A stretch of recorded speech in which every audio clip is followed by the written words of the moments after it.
Hey everybody, Scott Spreitzer here with Doug Upstone, We're We are talking NFL. Final week of preseason action before they start doing it for real in a couple of weeks. Jaguars and Cowboys, they do battle in Dallas on Sunday, 1 p.m.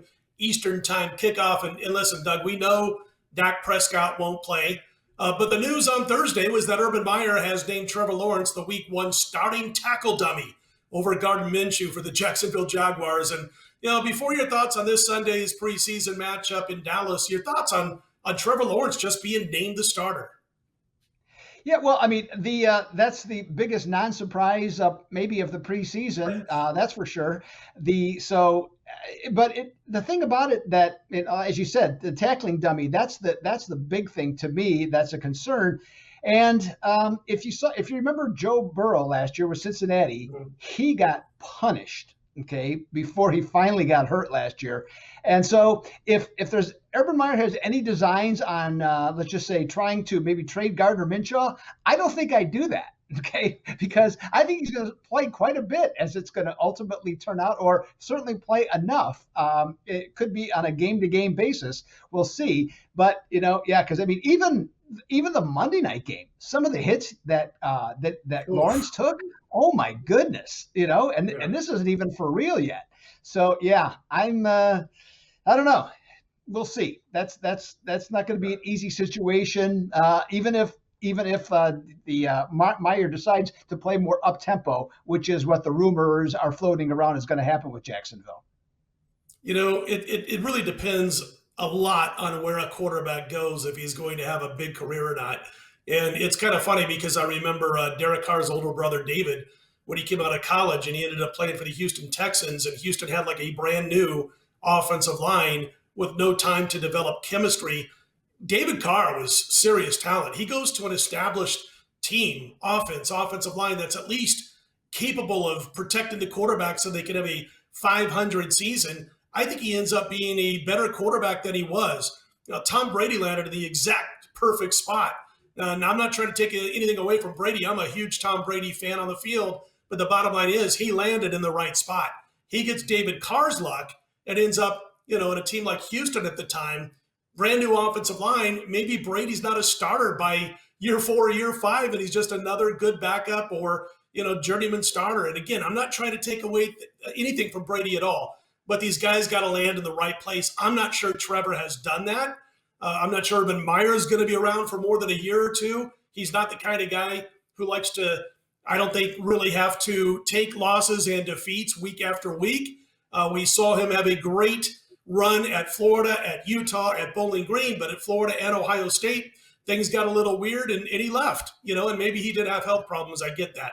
But the bottom line is, I don't think he's a guy who's going to want to go 1-16, 3-14, and stick it out for 3 or 4 or 5 years to see things develop. As far as Trevor, I mean, he didn't earn the starting position. He didn't lose it either. It's not like Minshew did anything to impress anybody so far in preseason, but the entire city, organization, ownership, all that, knew and wanted Trevor Lawrence. So as you said, it's no shocker. The offensive line hasn't blocked well. That certainly hasn't helped his cause. He's under pressure. And I noticed something, Doug, in these first 2 preseason games, when he's looking downfield, he is not processing his reads fast enough. He's not doing it at an NFL level to where he's going to be able to pick defenses apart for more than maybe one series every once in a while. He's really learning on the fly. He's extremely green when it comes to the speed factor, which shows you when you hear the ridiculous comments, could Alabama, beat Jacksonville? Absolutely, positively no. And you're seeing why. The speed factor is unbelievable. From the best programs in college football, Alabama and Clemson, to the next level, the NFL, whether it be the worst team in the NFL or the best, the speed factor is off the charts. And he's not ready for it, I don't think. The good news, Doug, is that they're playing Houston in week 1 of the regular season, which might be a team that's even worse than Jacksonville. But anyway, your thoughts on this one? Jags laying a field goal to Dallas, who's dealing with COVID issues right now. At least they were last weekend. Couple of players, couple of coaches, including Dan Quinn, working from home during COVID protocol. But Dallas 0-3, they don't seem to care about winning in the preseason, Doug. No, well, they never have. I mean, and when I say never, I'm going to probably go back to before Jimmy Johnson, but it's never been a priority. McCarthy was that way at the Packers. I mean, it wasn't that it was urgency, to win, Mm. but there were certain games he certainly did want to win with the Packers. Now, well, so we'll see. Now, I'm looking at this game. This line just boggles my mind. Okay, completely. I have no idea. Jacksonville's favored. It doesn't make any sense to me. I know Dallas doesn't care, all this other stuff, but got two terrible teams here. I'm going to just pass altogether on a side. I'm going to look at the total. Total's at 36.5 here.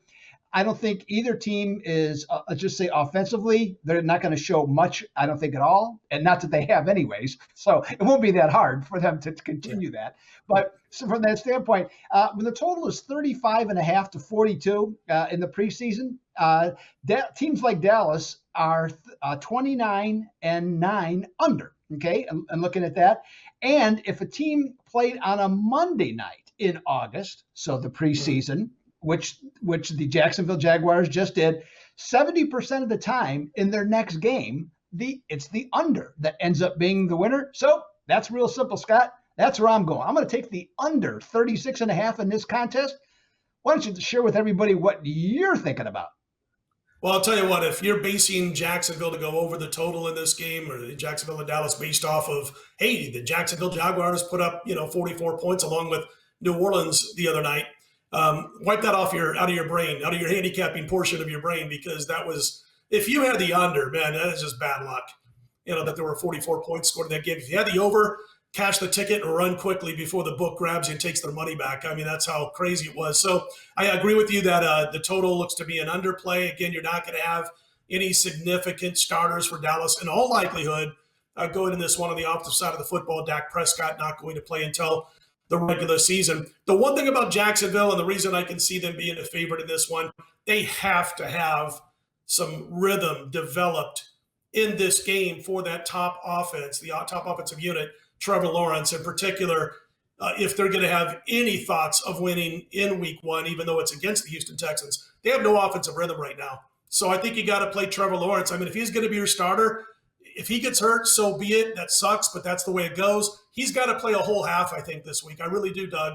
So we'll see if he does. And, they haven't said how much he's going to play yet this week. But a lean towards Jacksonville, and that I understand why the line is where it is. And again, with you, I agree that the under is probably the best play of this particular game. So there you have it. Anyway, listen, college football starts this week.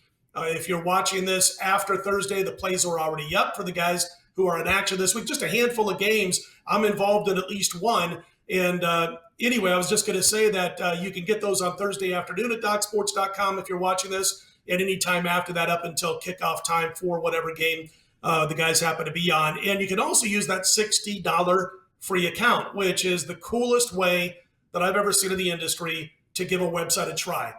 What happens is you click on the link below the video, you get yourself set up for a free $60 account, and you can use it on Doug's daily packages, my daily packages, or anybody else on the roster at DocSports.com.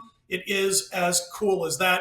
Listen, I'm going into the season on a 20-6 run, Doug, and I know you were hot down the stretch also last year. Give the folks a real quick, I guess you could say a real quick summation of how you ended last season. Great winning note. Yeah, Scott, it was great. Closed at 40-22. That's 64.5%, as I recall, up over $5,600 in terms of profit. So yes, I'm excited. I'm ready to go. And like you, I have one play I have locked in on those 4 games, and I'm excited to release it this coming weekend.